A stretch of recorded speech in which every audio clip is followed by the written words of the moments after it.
Sure.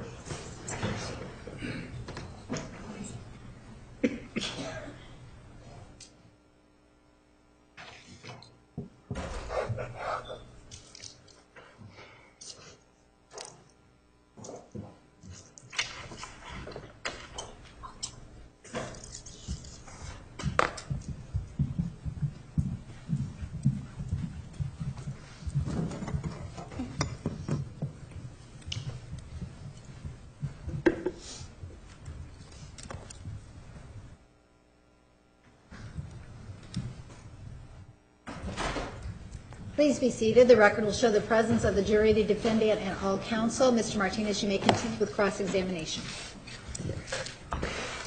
One of the things that we were talking about was your assertion that the defendant was in love with Mr. Alexander. One of the things we know is that she attended Mr. Alexander's memorial, correct? Yes, And that memorial was here in the Phoenix area, correct? I believe that's true. And we also know that on her way back, she, from Phoenix back to Sacramento, that she actually met a guy by the name of Nick, don't we? I'm not sure that she was going back to Sacramento, and I'm not sure about the gentleman, Nick, that you're speaking of. Well, isn't it true that on the way back, she and Nick, this individual, exchanged phone numbers? Objection, asked and answered. She's already said she doesn't know of this individual. Sustained. Well, you reviewed a lot of documents, right? Yes. And didn't you review the document that indicated that she met a guy by the name of Nick and they exchanged phone numbers? I may or may not. I don't have a distinct memory of that, you know. And that when she arrived in Sacramento, she began to call Nick? Again, lack of foundation. Dr. Fonseca does not recall this incident. Overruled. You may answer. As I said, I don't have a specific memory of that. I'm sorry. But it is something that you may have reviewed, correct? I may have reviewed it. And doesn't that show? Is that what you mean when you say that the defendant was in love with Mr. Alexander? Changing phone numbers and calling a guy on the way back from the memorial, is that your view of love? You know, exchanging a phone number of some of the opposite gender doesn't tell me that that's a romantic connection. It just tells me that two people exchange phone numbers and that they're calling. And remember before we broke, I was talking about that this relationship, this love connection is unconventional. It's not like others. There's a toxicity in the loving here. There is a love sickness. It's different. So that she exchanged a phone number with a fellow that she was traveling from point A to point B. I exchanged a name and a phone number of a colleague that I met at the airport last night. So overruled. And So when you're saying, did you say overruled? I did say overruled. Next question. Can she finish her answer? Finish your answer. I did not. All right, you may continue. And so, you know, I was just saying that last evening I met up with a fellow psychologist. I did not know this individual, and we exchanged business cards. So exchanging name and phone numbers, one could imply that that means other things, but I'm not sure what it means. well, last night, had you just been to your boyfriend's funeral, memorial service? Objection as to relevance. Overruled. I'm not sure that that's connected. Even if I had gone to a funeral and I met somebody and I exchanged a name and a phone number, I don't see that so out of the ordinary. My question to you is, last night, did you go to your boyfriend's memorial service? I did not Objection, go. asked and answered. Overruled. I did not go to a memorial service last night. And had you killed anybody? The person whose memorial service that you went to, Objection as to relevance. had you killed the person whose memorial service? Your Honor, there was an objection on the table. Sustained. You're putting yourself in the position of the defendant, aren't you, when you say what you do, right? No, I don't think that I'm doing that. What I'm trying to do is to show how a gesture of getting somebody's name and phone number can be innocuous, or you can read into it. And so I was using myself as an example of, you know, it was an innocuous exchange. It wasn't for the purposes of, I don't know, becoming romantic or getting involved. It's just connecting with another individual. And by using yourself as an example, you as psychologist, you've lost your objectivity, haven't you? Objection, mischaracterizes the testimony. Counsel for the state put her there. Overruled. You may answer the question. My response was not what Mr. Martinez is trying to represent. I don't believe that I've lost my objectivity. I feel that I've tried to be as objective as I possibly can in this case. The fact that I used that as an example was just simply to show that people interact and they exchange phone numbers. You identify with the defendant by saying, well, I wouldn't do it. There's nothing bad about it. Then she wouldn't do it. Isn't that what's going on here when you said what you said? Objection, argumentative, asked and answered. Overruled. You may answer. I think I explained that it was just an innocuous exchange and it was just to show an example. I didn't attend a funeral. I'm not being Miss Arias. I was just trying to show for an example of how people meet, they exchange phone numbers. It's different today than it was 40 years ago. So you're saying that you're an expert now on what people think when they exchange phone numbers 4 years ago versus the present then? Objection, mischaracterizes testimony based on counsel's representation, not. Sustained. Well, you used the term 4 years ago, right? No, I did not. You didn't use the term 4 years ago just now? No, sir, I'm sorry. Perhaps you have difficulty recalling I said 40 years ago. 40 years. Yes. So you're saying that what happens 40 years ago is different than today, or what are you saying? Objection is to the relevance of all of this. Overruled. You may answer. What I'm saying is that social times change, right? 40 years ago, we didn't have the internet. We didn't have Facebook. We didn't have social media. It was a different way of communicating with people. It's just different. It was just simply an example. But in order to communicate with somebody, whether it's 40 years ago or now, there has to be an exchange, if you will, of information, doesn't there? Generally speaking, that's what happens when two people are interacting. Well, generally speaking means that there's room for error there. If two people are going to interact, they have to exchange information, right? Whether it's 40 years ago or now. Objection is, again, to the relevance. Overruled. You may answer. You want to communicate with someone, you're going to exchange information. And you see nothing wrong with the defendant, way back from the memorial service, sitting next to a guy and exchanging numbers with the guy sat next to her. You don't see any problem with that, right?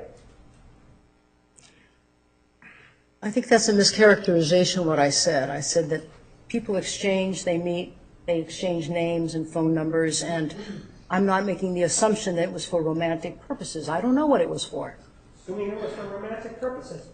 Is that what you mean? I didn't hear the first part of your question. I'm I'm sorry. going to object, Your Honor, that arguing facts not in evidence, his assumption. Approach, please.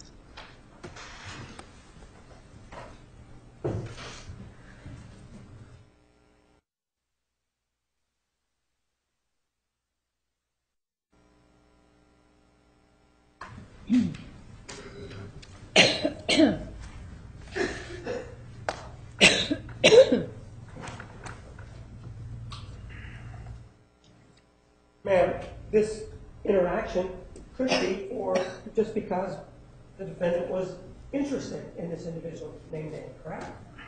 The interaction between Miss Arias and Miss Nick and is Mr. on the airplane.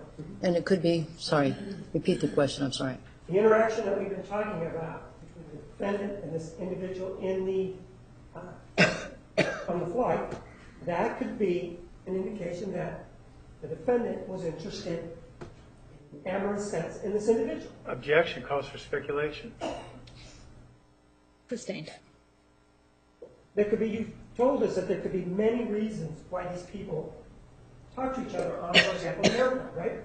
All kinds of reasons, that's correct. One of them could be that the defendant was interested in. Objection calls for speculation. Move to strike was the same question. Overruled. You may answer. I don't know what the reason was. It could have been or it could not have been. Now, one of the things that you did indicate, and you indicated as part of your summary, was that the defendant really loved Mr. Alexander, right? That's what you said. Well, I indicated that by the evidence that was presented to me by the documentations, the writings, the journal entries of Miss Arias. Yes, that's where I obtain that impression.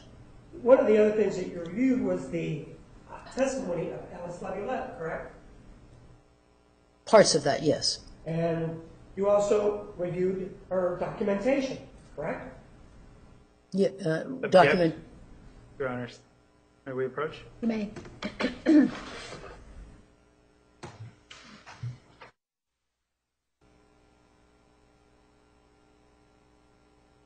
You know who?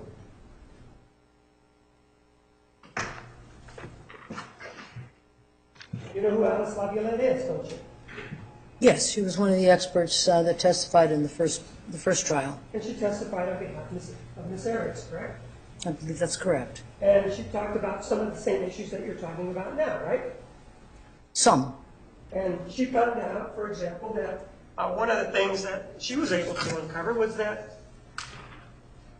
the defendant used men, didn't she? Objection mischaracterizes Ms. LaViolette's testimony. Overruled. You may answer. I did not interpret Ms. Laviolette's testimony in that manner. That may have been Mr. Martinez's interpretation, but I didn't interpret that in that manner, that she uses Take a men. look at Exhibit 610. It's not in evidence, so don't show the jury, but take a look at the highlighted portions, and then we'll talk about it. Part of the notes. Thank you.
Okay, sir. Thank you.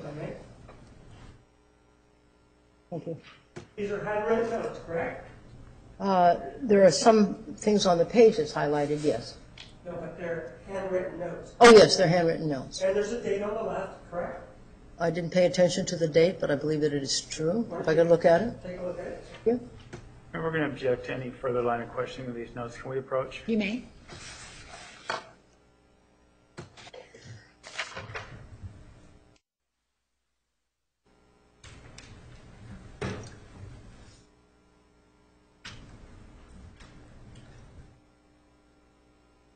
Jury will disregard the last question. Mr. Martinez, you may continue. Pam, are you familiar? As part of your assessment in this case, did you talk to any of the defendant's family? No, I did not. Did you review any of the statements that any of the individuals or any of her family members made? I reviewed an interrogative tape. Reviewed what? An interrogation tape? No, I'm asking about the defendant's family members. Did you review any of their statements? Not written statements. Pardon? Not written statements. What I had reviewed was the statements that they had made during the interrogation with Detective Flores. That's what I had reviewed. For example, did you talk to somebody named Jodi Arias? Did you talk to her? What was the first name? Julie. No, I spoke with Ms. Arias. I did not speak with other family members. So you know nothing about any of the opinions that they may have about the defendant and how she deals with men?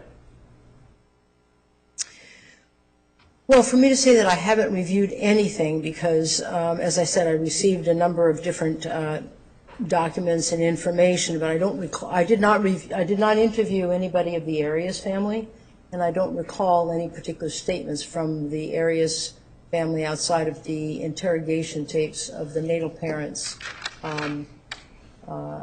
at the time that they were brought in by a detective. On 2 separate interviews, they were interviewed. And so if you didn't review any documents and they're out there, then your opinion is short because you didn't review all the items out there, correct?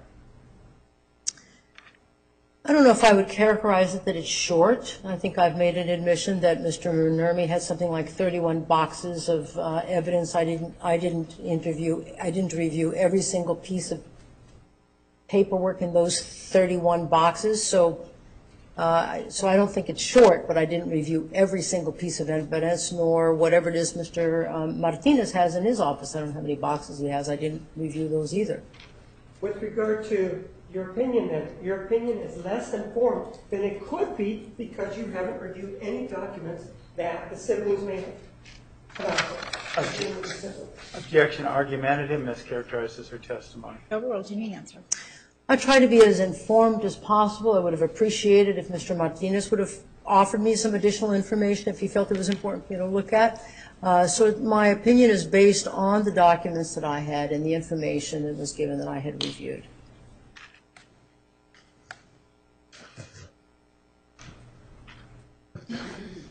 Ma'am, one of the things that you indicated was that, and again, is that there's other documents out there that you didn't review, right? Yes. And you did review, for example, exhibit number 741. Mr. Martinez, okay. We're going to turn it on. Okay.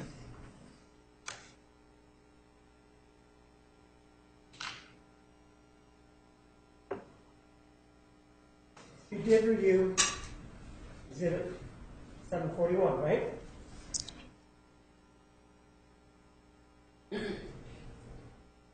Yes. And one of the things that this shows us is that Ms. Arias is just using Mr. Alexander, doesn't it? Objection. Argumentative. Lack of evidence. Overruled. You may answer. Right?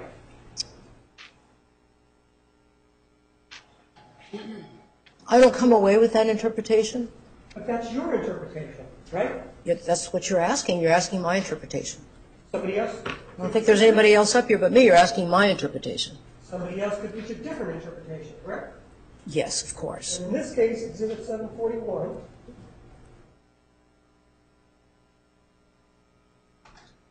Mr. Alexander is complaining to the defendant. You see where it says Travis? Yes. He says to her, I think I was little more than a dildo with a heartbeat to you. That's what he's saying to her, isn't it? Yes, that's what Mr. Alexander is stating there. And what he's saying is, you're just using me for sex, right? That's what he stated there. And then, exhibit 741 again, it says, her, me, just her, the defendant. She says to him, you weren't just a piece of me. That's what she says, right? I'm sorry, you're losing me. You started up at the top and you moved down. I don't know where you're at. I'm sorry. You weren't just a piece of me. See that? Yes, I see that's part of a dialogue that she says in the sentence above. Right. But that's what she says, right? Yes, you weren't just a piece of meat. Yeah. In other words, what she's trying to say, look, we may have had sex, and I know that you feel that way, but You weren't just a piece of meat. He's complaining he's feeling like she's using him. Isn't that true? Objection calls for speculation. Counsel is testifying. Right? Give it to me again, I'm sorry. Well, it looks like Mr. Alexander here is complaining that the defendant is using him, right? Objection, counsel is adding his own opinion. He's stating that. And Mr. Alexander was a man, right? In this 26th email that you're speaking of, this chat, the 26th is one that you're holding in your hand, correct? No, That's what you're I remember referencing? his whole life. Mr. Alexander is a male, right? I'm sorry, I got confused with the question. I thought you said he was angry when he was writing this. No. Okay. Isn't it true that Mr. Alexander is a male, a man? Yes. And so he is a man who feels that he's being used by the defendant, right? Objection calls for speculation. I don't know if he feels that overall. I don't know. But the statement does indicate that, doesn't it? For that point in time, it does. Let's take a look at the exhibit that was admitted, Exhibit 494. So it was admitted.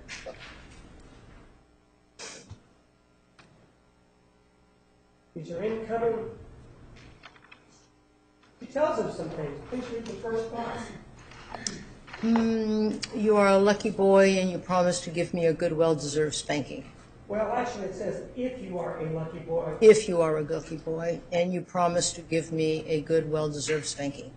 And then she also goes on, because it's an incoming, says, maybe you could give my ass a much-needed pounding too.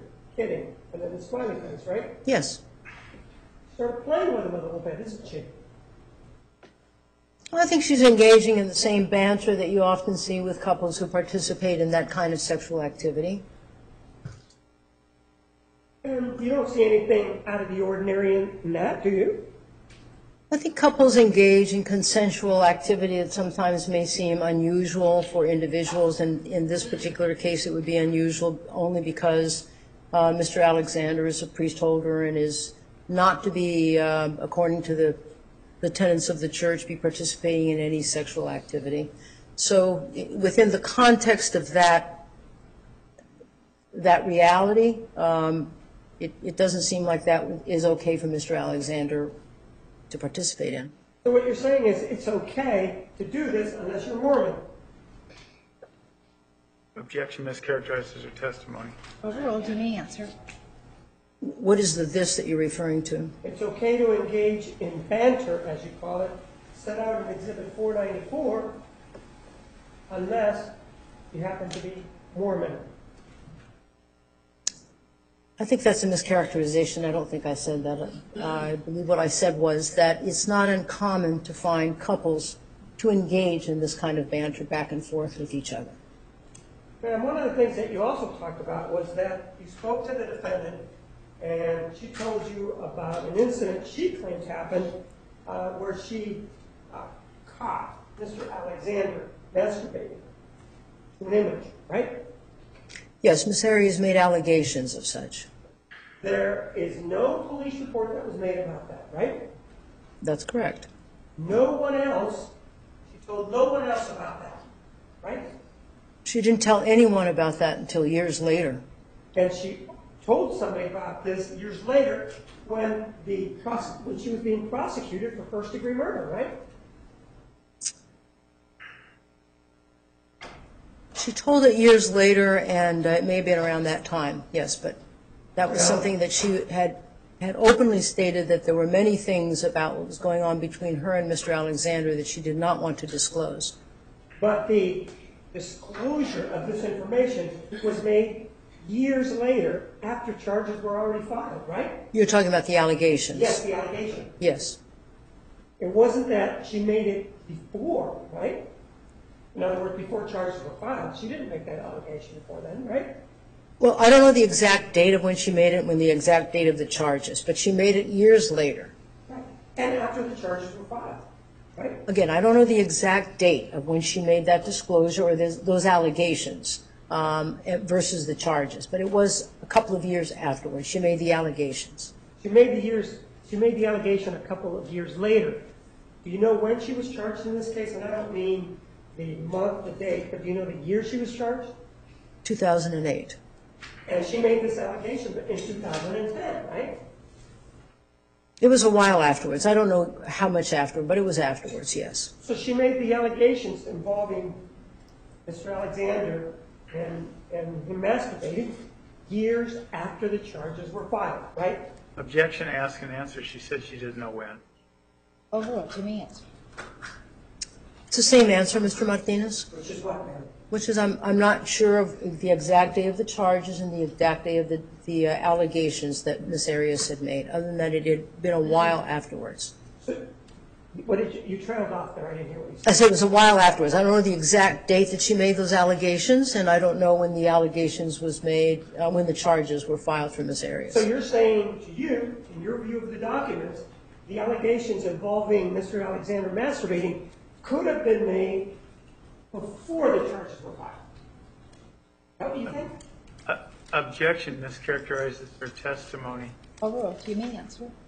I believe I've stated that I don't know the exact date of when she made those allegations, and I don't know the exact date that she was charged. I just know that she made it afterwards, a while afterwards. Wouldn't it be important to know, for your purposes, if she made the allegations after she was charged or before? Objection, ask and answer. She's already said it was after. Overruled.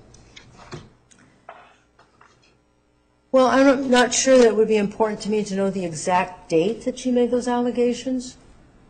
I'm not saying the exact date. I'm talking about sequencing. Wouldn't it be important, to your opinion, to know whether or not she made the allegations before she was charged or after she was charged? Objection, mischaracterizes her testimony. She's already said it was after. Overruled. You may answer. Thank you. Again, I don't know the exact sequence of that, and I was not looking at the specific sexual behaviors. I was looking at sexuality in general in terms of the dynamics of these two individuals. So are you saying that you don't know if the allegations were made before or after she was arrested on these charges? I believe I already answered that question, that I don't know the exact date of when those allegations were made, and I don't know when the charges of killing Mr. Alexander were made. I don't know the time frame or the sequence of that. You understand I'm not asking you for the exact date, right?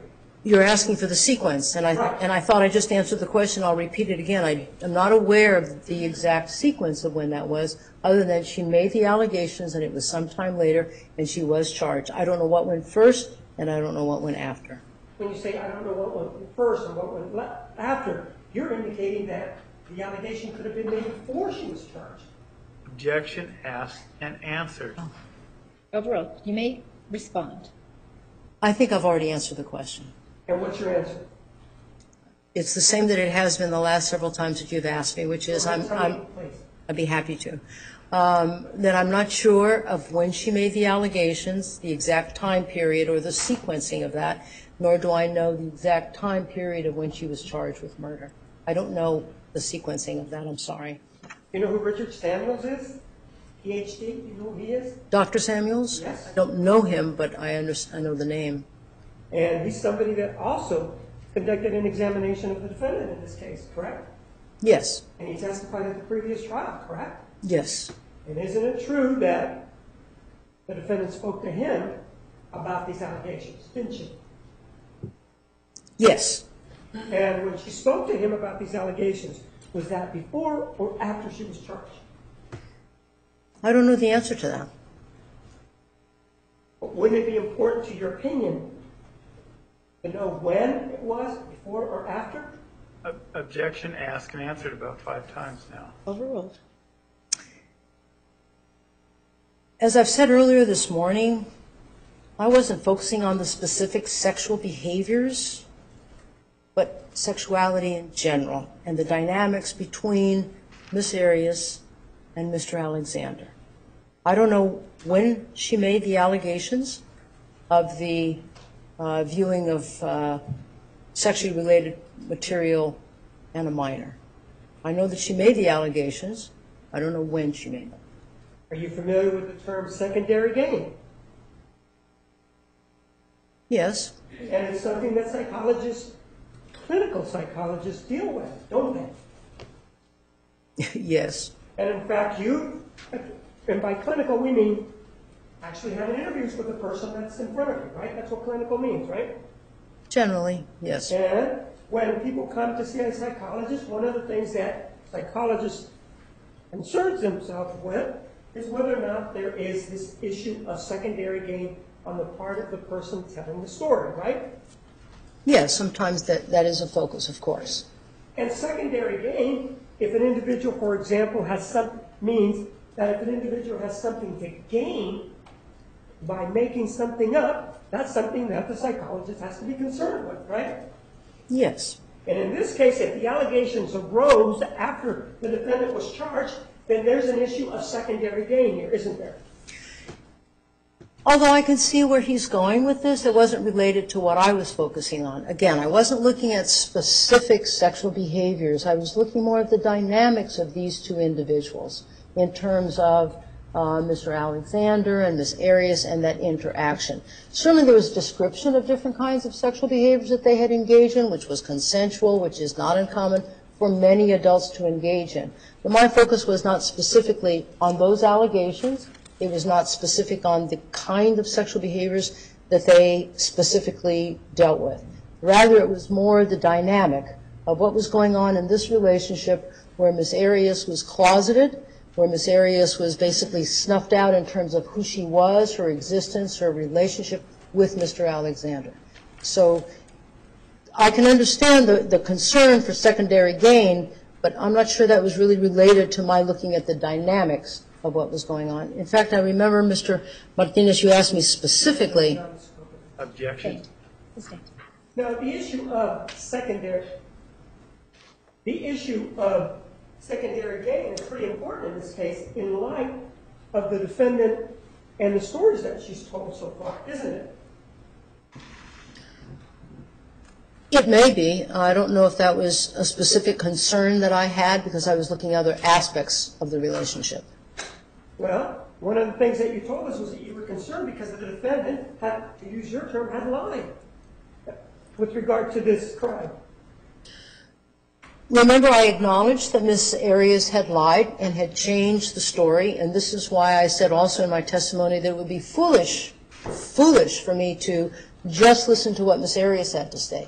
I had to stand back, open up the lens, and look at other people, and then work my way in to see what was collaborated and what was somewhat confirmed. But I didn't solely rely on what Miss Arias had said because there was a question about whether Miss Arias was being candid about this particular incident. With regard to this particular incident, as you refer to it, there's no other individual that she told about, right? Prior to her being charged, right? I don't know that. And so you're saying that there could be somebody out there that she told and you just don't know about them? Yes, that's in the realm of possibilities, that she could have told somebody else about it, and that person hasn't come forward and said anything, or maybe that person will come forward next week or next month. I don't know who Miss Arias told about that. Well, you had an opportunity to talk to her, didn't you? I did. And you had an opportunity to talk to her about this, didn't you? I did. And at no time during the conversation that you had with her about this did she ever reveal to you that she ever told anybody about it, right? That's true.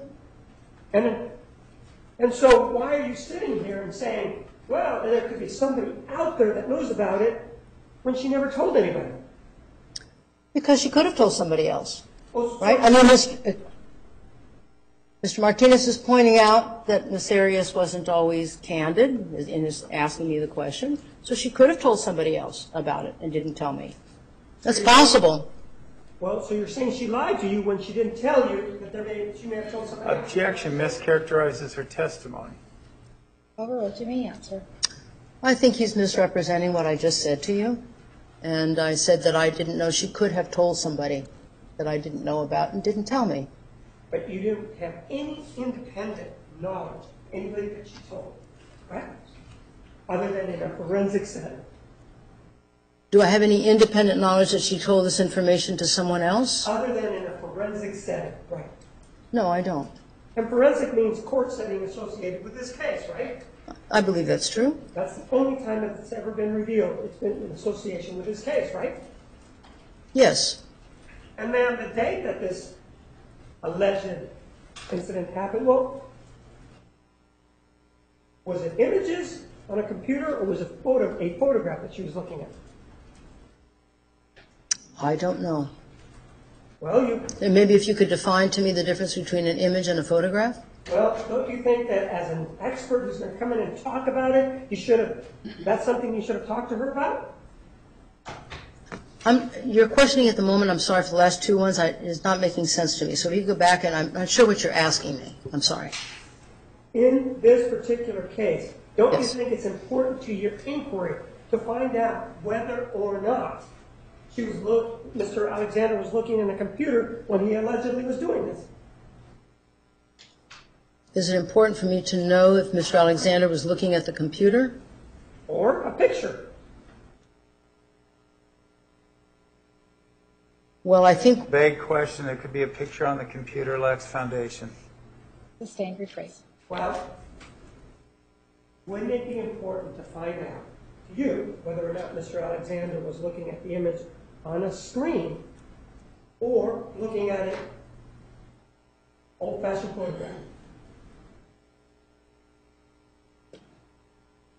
my focus was on the dynamics.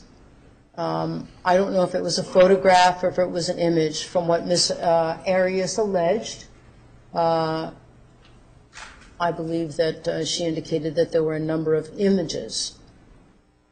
She may have used the word photographs when she used images. I don't remember that. She could have used the word interchangeably. Was he on the computer at the time? That wasn't kernel to me. Kernel to me was the dynamics between these two individuals. Isn't it true that with some of the people some of the other psychologists that have spoken to her, she indicated that one of them, she told them that Mr. Alexander was looking at the images on a computer. Do you remember that particular portion of her story? Objection as to relevance. Dr. Fonseca has testified it's not important to her. Overruled. Remember that? The other psychologists that came on board, or the experts, they performed an evaluation, not something that I did. Maybe have tested Ms. Arias, not something that I did. So I had reviewed their reports that they had submitted. Again, that wasn't kernel to me if it was on the computer, if it was a photograph. It was more kernel to me. My focus was more the interaction of what these individuals had with their relationship. And isn't it true that one of those psychologists, the defendant said, she saw him on a computer, and to another one said it was a photograph, something like this that was on a sheet of paper? Objection asked. Remember any of that? Answer. Overruled. You may answer. I feel like I've already answered the question. I don't know if it was a photograph or it was a computer image. She may have told one psychologist one thing and she may have told another psychologist another. That doesn't mean that the individual is necessarily lying. We tell professionals when we go and have visits with them, we use different language. Sometimes people say the same story using other words. So it wasn't kernel to me if it was a computer image or if it was a photograph. All I know is that she made allegations that Mr. Alexander was involved in masturbatory behavior with regard to an image or photograph of a young child. That was not kernel to me. Mr. Martinez, at the time that he interviewed me, asked me specific if that was important. And I said that wasn't kernel to me. It was not kernel to me in terms of looking at the overall dynamics with regard to this relationship. And your answer to that question shows your bias, doesn't it? Because you are attempting, by your answer, to excuse the defendant's two stories, aren't you? Objection, argumentative, improper. Sustained this phrase. Move to strike. Yes, jury will disregard the question. That shows your bias, doesn't it? Your answer shows your bias, doesn't it? Objection, argumentative. Overruled. I don't know how it shows that I'm biased. I'm just trying to answer the question. I don't know if it was a photograph or if it was an image. All I know is that Ms. Arias had made the allegations.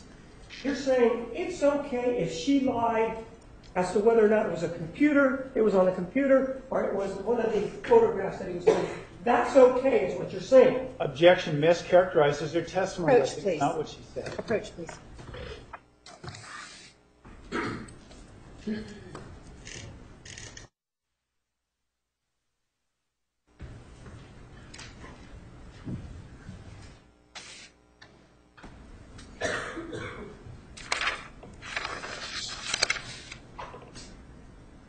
And these images that we're talking about there, that you talked to us about on direct examination, the date that the defendant indicated that this happened was January 21 of 2008, right? Yes. And on that particular date, according to her, she had been with Mr. Alexander and he had given her a gift, right? He had given her, refresh my memory on what gift you're talking about, I'm sorry. If you don't remember, that's fine. Given her a gift and then she left, correct? After she had saw the images? No, before.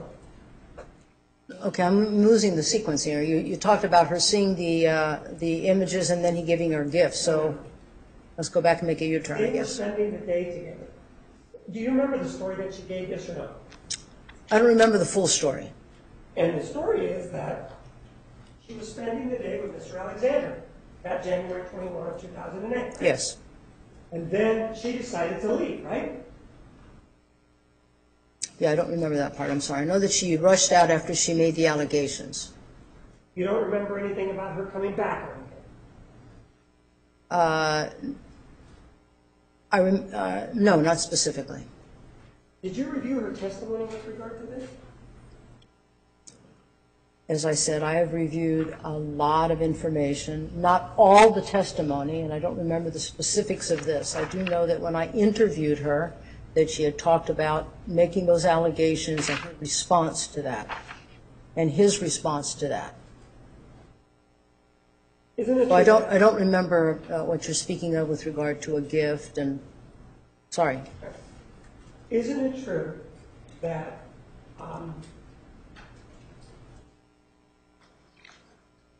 back then, at least as it's important to this day, the defendant kept the journal, didn't she? That she kept a journal? Yes. Yes. And she would write on it things that, and you've read those journals, haven't you? I read part of those things. There were other things that were part of the journal that were not accessible to me. It's, from what I understand, Mr. Alexander had her tear out pages if she wrote anything negative. Sustained. And you're telling us what you just said about him, and that's based on what the defendant said, right? Which part? About Mr. Alexander tearing things out of her journal. That's what the defendant told you, right? I'm not sure that I saw that she actually told me that, or I had reviewed documents that indicated that he didn't want her writing anything negative about him, and so he had her tear those pages out. But that's according to her, this person that you previously said lied, right? That's according to Ms. Arias, who has a history changing her story as it relates to the murder. Let's take a look at Exhibit 242. Are you familiar with this?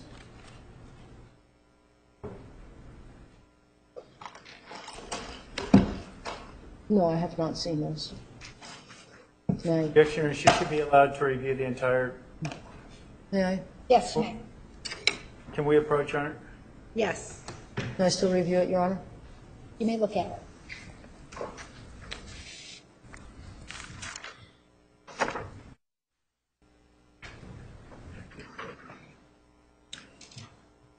Ma'am, are you familiar with the journal?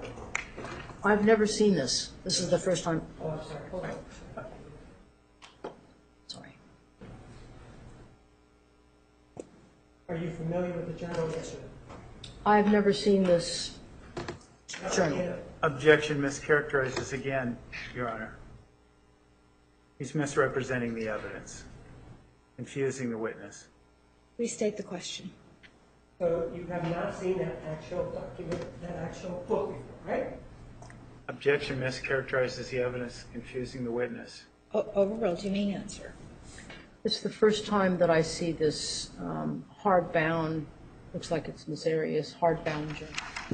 And, ma'am, isn't it true that you were provided a copy of that journal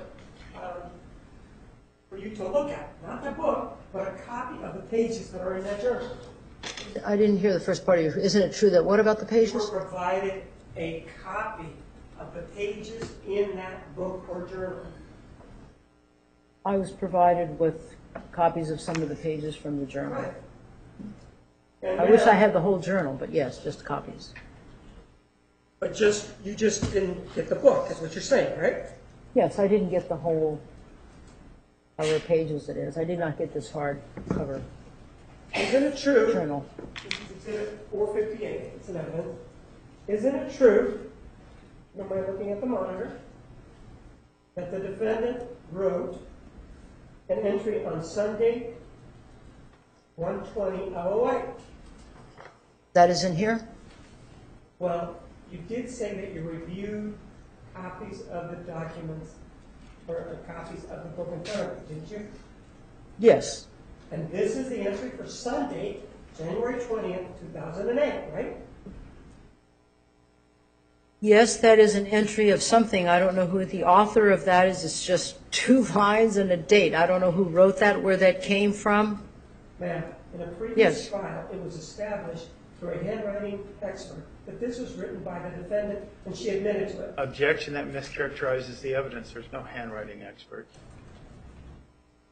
Restate the question. You Sustain. know who, anybody by the name of Alan Kreidel from the Arizona Department of Public Safety?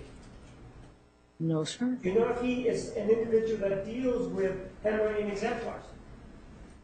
No, sir. Objection is to the relevance of this questioning. Overruled. So, and ma'am, do you know that the defendant testified that this was her journal? That this was her journal? And that this was a true, Exhibit 458 was a true and accurate copy of one of the pages in her journal. Did you know that? Let me go back because I'm getting a little lost in your Okay, fast no, no, fire. this one. If I could just finish. You may finish your answer. Thank you. You're asking me if I knew a handwriting analysis expert. I didn't allow me to finish. Question. Thank you. Now, with regard to this exhibit here that's admitted, you know the defendant... The exhibit, you held it upside down. I'm sorry. Mr. Martinez. It's okay. Yeah, I understand. Mr. You see Martinez. it? It's an evidence, right? Mr. Martinez. Ma'am. I would like, if please, sir, I would like to answer your very specific questions. When you show me an exhibit, it's clear to me if you just give me a second to take a look at it so that I can respond and finish my answers to you. I want to give you all the information I can, but I can't do it when you're doing a rapid fire and you interrupt me. So please, I would like to answer your questions. I see it's Exhibit Well, then let me ask you a 458. question. Let me ask you a question. Okay, sure. Do you see what's on the monitor? Yes, it's Exhibit number Is 4. that yes or no? Do you see it? Yes, sir, I do see it. Objection, argumentative, harassing. Overruled, one at a time. Do you see it's got 458 about it? Yes or no? Objection, argumentative, harassing. Overruled. Yes, I see And that do it you see says that it says in evidence? that it says 458. Yes, I do see that it is in evidence. And do you see, yes or no, the date of February 21, 2013? Yes, I see that date, sir. Thank you. You indicated previously that you reviewed the defendant's testimony. You remember that? I think that's a mischaracterization. What I said was that I reviewed parts of it because she testified for an 18-day period, I believe. So I reviewed parts of that testimony of 18 days. And did you review the part of her testimony where the defendant admitted that this entry of Sunday, January 20th, 2008, that she authored that? I think I answered that question. I said I don't recall seeing this piece of evidence I'm or not that part of the testimony. I'm not asking you if you saw this piece of evidence. I'm asking you whether or not in your review, whatever you reviewed, you remember the defendant actually admitting that she wrote this journal entry on Sunday, June 20th, 2008. Objection, asked and answered. Overruled. I believe that I just answered that question by saying that I don't recall the testimony of Ms. Arias stating that. Well, take a look at why don't you read along with me. It says, well, I'm at the Institute building Dobson and Southern, the sister missionaries. You see that? Yes, sir. Okay? Why don't you go to that exhibit? If you turn on the back, This one here? exhibit tag. What's the number? This is exhibit 242.002. If you And take a look at that, why don't you go to the entry that says Sunday, June 20th, 2008.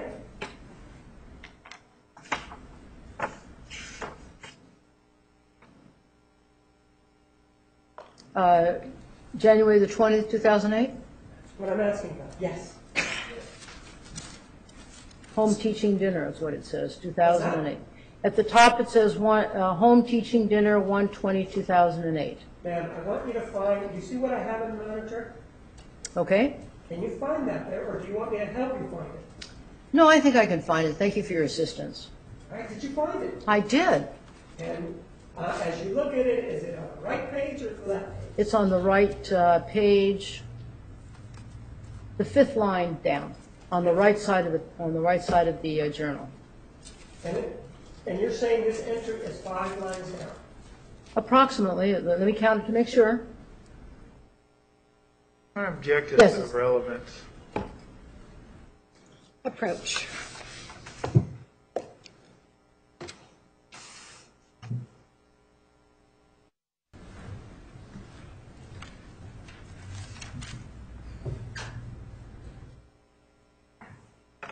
All right, and we're still talking about exhibit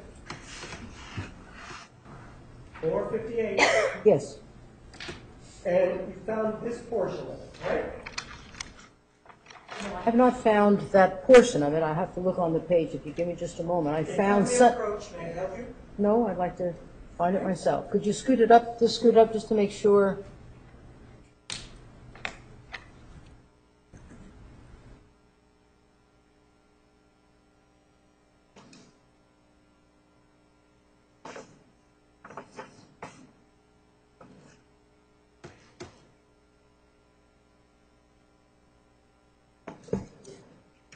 Okay, but the confusing part for me, Mr. Martinez, is that there. And I want you to look for it, and if you can't find it, let me know, please. I found it. It was confusing to find because there's a couple of entries that have the same date. That's why it was confusing to me. It's on an opposite page. Okay. But Now, did you find this entry is what I'm asking? I found it, and I need to make a correction, please. I found the entry that you're referencing is now on the left side of the journal at the bottom of the page. The last 3 lines at the bottom of the page on the left side of the journal. Okay, and then there's a page that continues on the right, correct? Page on the right, correct? That's correct. And tell us what it says. The one on the right?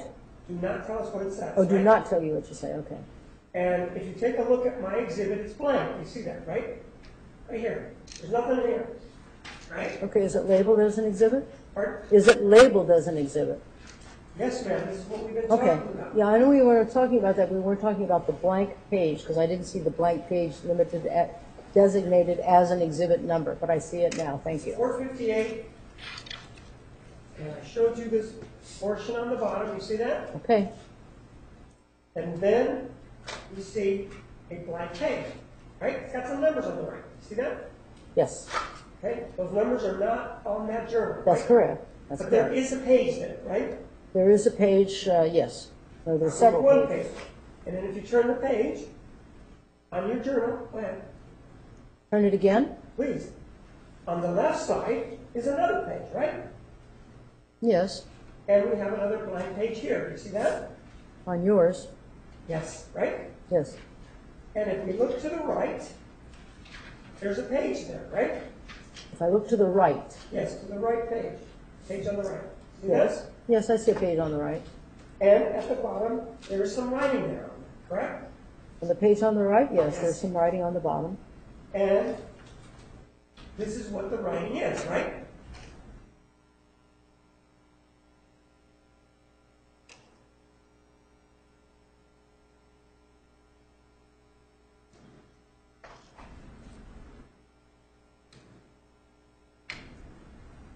Yes. And it says, read along with me. Yes, sir? So I went to the church Wait, wait, let building. me find it first. So I went, okay. and met with the sisters and gave them a ride to the Institute building where I am now.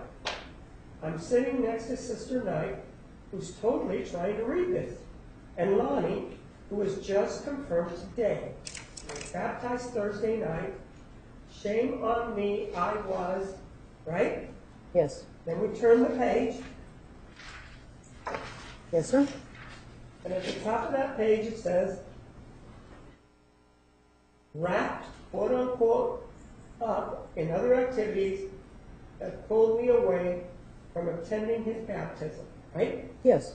Namely work, but then getting prepped to go to Travis's house for the night, where we explored every naughty fantasy we could conjure up and our fruitful imaginations that we haven't already fulfilled with one another. I love him, I really do. That's what it says, right? Yes, sir? The next entry in that sequence is for Thursday, January 24, 2008, right? You see that? No, sir. I need to turn to that if you'd like me to. Thursday, January the 24th. Let me double check because she had different dates. Okay? There are no intervening entries for any other date in between there, correct? You're speaking after The one that we just read. Yes. January the 20th. No, there is not. Right, so the next one that she dates is Thursday, January 24, 2008, right? Yes. And on that, Actually, there's two different entries of Thursday 24. right, well, let's find this one. Okay. Exhibit 456, I'm going to show it to you. You see the 456 456, thank you. there, right? You see that it's in evidence, right? Yes, it is. And February 21, 2013, right? Yes, sir? And here's what she says for Thursday, January 24th, 2008, right? Let's read. It Yes. says, I haven't written because there has been nothing noteworthy to report, right? That's correct. I turned down 4 offers for a date this Friday night, 4 separate offers, right? Yes? That's mildly amusing, correct? Yes? Instead, I'm going to a dinner at Brother Porter's house. It's for new ward members. I'm tempted to skip out, though, and go with my friends to the snow. Yes. Correct? Yes. I could get some reading and journal writing done and probably take some great pictures. Not to mention, spend time with good friends anyway. We'll see, JAA, right? Yes, sir? She's saying nothing happened January 21, 2008, isn't she? Objection calls for speculation. She doesn't have anything entered there after the 20th of January, and the next entry is January the 24th, 2008. And she's saying that she hasn't written because there has been nothing noteworthy to report. That's what she's saying, right?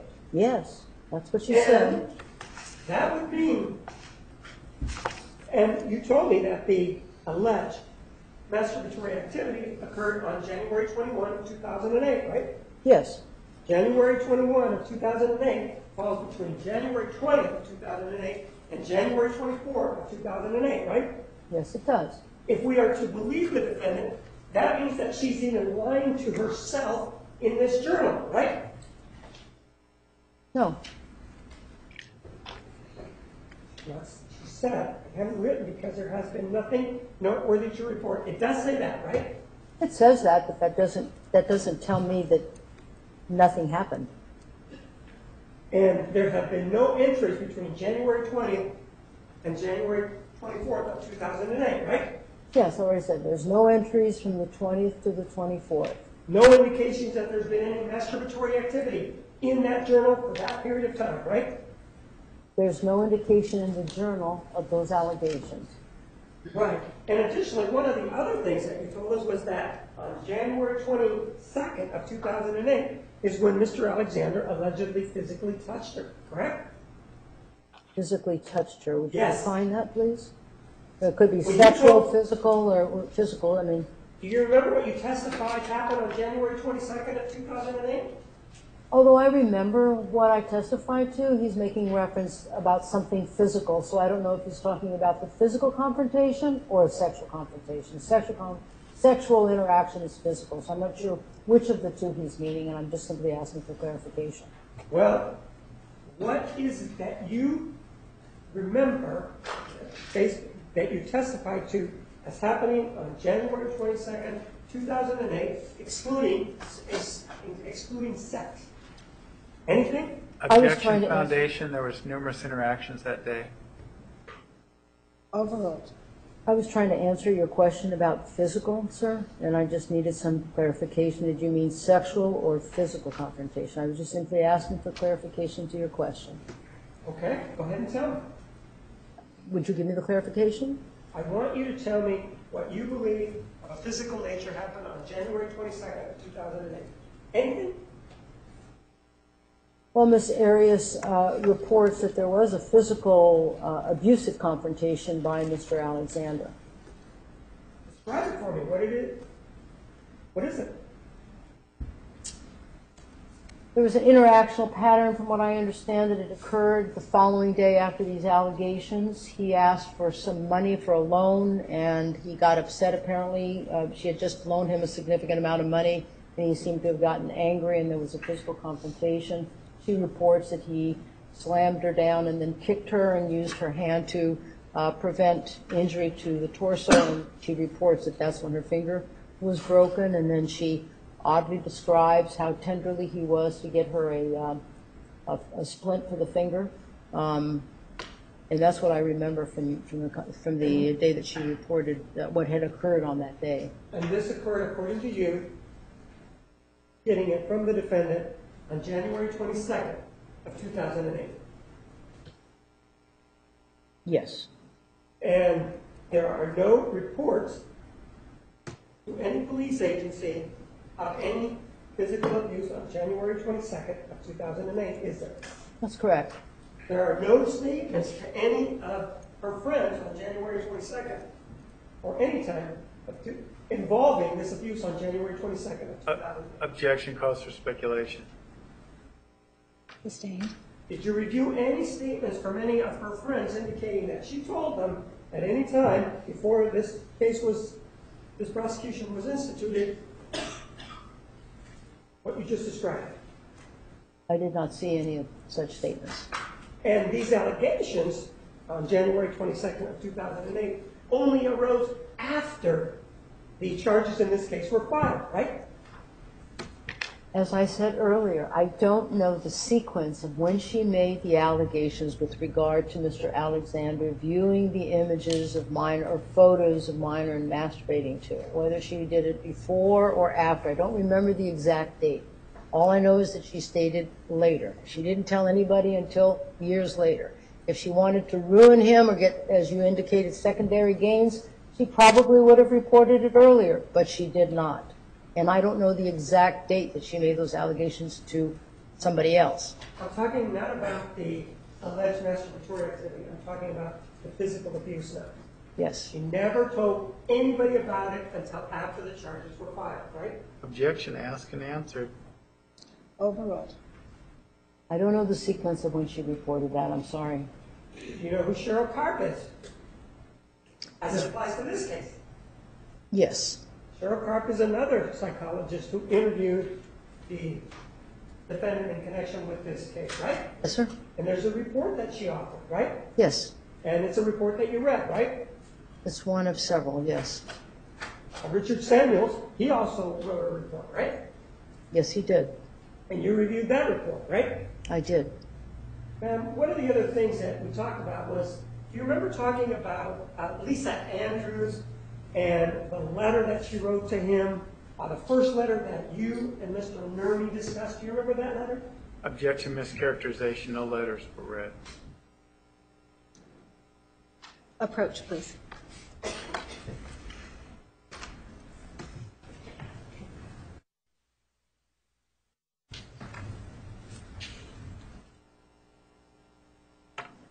You remember that you discussed two letters with Mr. with defense counsel during your direct examination. Do you remember that? I remember discussing with Mr. Nermi regarding emails, not necessarily letters, Well, from Ms. actually what we're talking about and the difference that we have is the delivery mode. A letter can be delivered either electronically or by a postman, correct? Objection as to relevance, Overruled. characterization. Overruled. Right? That's one way of looking at it, certainly. So, for example, the email that you referred to, it can be put in an envelope and delivered, right? It could be printed. Objection as to relevance. Overruled. It could be printed and put in an envelope and mailed to somebody in what's called the snail mail, which is much slower than electronic mail. And you discussed these two letters, or if you want to call them emails, with Mr. Nermi, right? Yes. What were the two dates of those letters? One was in September of '07, and the other was in December. In the September of 2007 letter, Ms. Andrews discusses her job as a teacher, right? Yes. And the comment was, well, it sucks that he indicated in there that, or she indicated that he told her it sucks, right?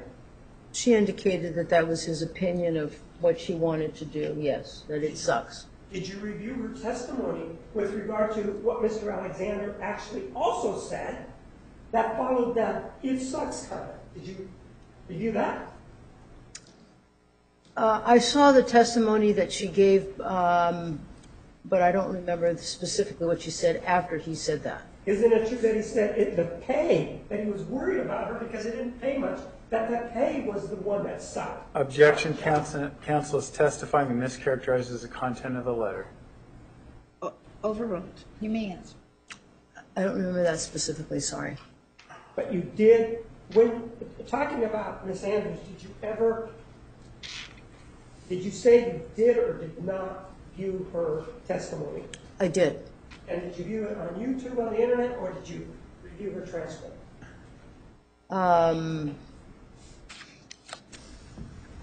It's a good question. I don't think I had her. I don't believe I had her transcript. But it must have been from. It may have been from testimony. And did you review the whole testimony or not? It was the whole testimony. Pardon? It was the whole testimony, I believe.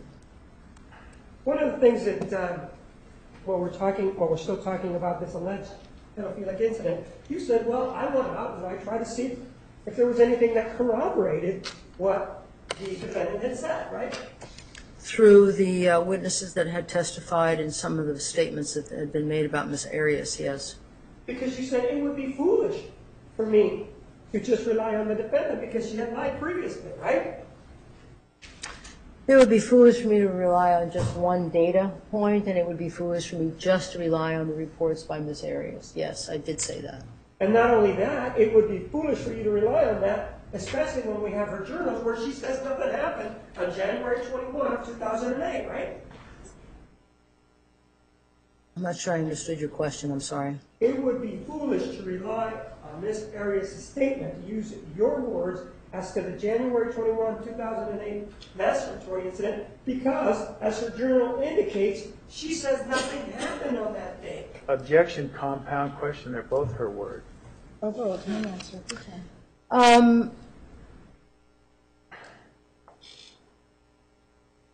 I stand by what I said, which is that it would be foolish for me just to rely on Ms. Arias. The fact that it's not mentioned in the journal,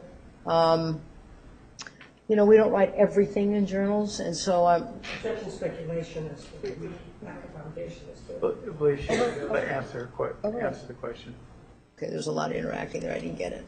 You may continue. I think I've said on more than one occasion, can't rely totally on what Ms. Arias had said, that it's questionable because she had changed her story as it pertains to the murder, that it was not indicated in the journal. Individuals often don't write every single thing in a journal, so I think that's the best I can say. But it's not that she didn't write it in the journal. She specifically says that it didn't happen, doesn't she? No, sir, I think that mischaracterizes what she said. She didn't say it didn't happen. She just said that nothing noteworthy to report. So when somebody says not noteworthy, they don't want to make it noted. That's how I interpret that. It says, it's the way you interpret it, but what it says is, I haven't written because there has been nothing noteworthy to report, right? Yes, and I interpret that, there's nobody else up here but me, and I interpret that it's not noteworthy to be reported. And, man, one of the things that, in your experience, given the experience that you have as a Mormon, there is a purpose for these journals, isn't there? Objection, mischaracterizes testimony. She's not testified. She's a Mormon. Sustained. Well, you indicated that you have experience with the Mormon church, right? Objection, mischaracterizes her testimony. Overruled. I don't have experience directly with the Mormon Church. I have experience just from reading and conversations from other individuals who are Mormon. I don't know all the intricate details and the have-tos, the shoulds that is required. I don't know that. Well, isn't there a reason or a purpose for these journals, and that's why they're encouraged by the Mormon church? Objection, foundation. She said she doesn't know. Overruled. You may answer. I don't know that. I'm not Mormon. I'm not integrally involved in that culture and that community. So I don't know that. I know some things, but I don't purport to know everything about the Mormon religion. So the only information really that you have about the Mormon faith is the information that casts a negative light on Mr. Alexander. Objection, mischaracterizes testimony. Argumentative. Sustained. Well, Move to strike. Jury will disregard the question. you've told us many things about Mr. Alexander, haven't you? I've told you many positive Yes. and negative things about Mr. Alexander, And yes. one of the things that you've told us, or some of the things that you've told us continually, is that he's an elder in the Mormon church, right? He's very committed to his religion. Yes or no? That's what you Yes, told us. he's very committed to his religion. This is a man who took his religion very, very serious. And you said that he actually worked for the Mormon church, didn't you? I don't think I said he worked for the Mormon church. I think I said that he was a temple worker. So somebody who's a temple worker at the temple doesn't work for the Mormon church. Objection, mischaracterizes her testimony. Overruled. You may answer. Well, when I hear about somebody that works for, I think of being paid for, and so I wasn't under the impression that he was being paid for whatever it is that he was doing at the Mormon church. What was he doing as a temple worker? What was he doing in the Mormon church? I'm not a Mormon. I don't know what specifically he does in the temple of the Mormon church, so I don't know that. Where did you get that he was a worker, Mormon, in the church? I believe it came from one of the interviews of his friends when talking about Mr. Alexander, that he was also a superintendent of the Sunday school, that I think Mr. Hughes had indicated that. So I don't know the intricacies of the Mormon church. I'm not Mormon. I know peripheral knowledge about it. That's really all I can claim. I don't claim to be Mormon. I don't claim to be an expert in Mormonism. I don't know that. But you know enough to make the comments about Mr. Alexander and his relationship with the Mormon church, right? Objection, mischaracterizes her testimony. Overruled. You may answer. What I know is what I've read and how he describes himself, that this is an important piece to who he is. It's my character, I think, is one of my religion is my character, I think, is a statement that he made in one of the emails that he wrote to one of the women that he was communicating with. It's fairly obvious in his writings, in his presentation, that the Mormon religion is very important to Mr. Alexander. This has been the struggle for him. And Yes, we're going to take the afternoon recess, ladies and gentlemen. 15 minutes. 15 minutes. Please remember the admonition. All right, teacher.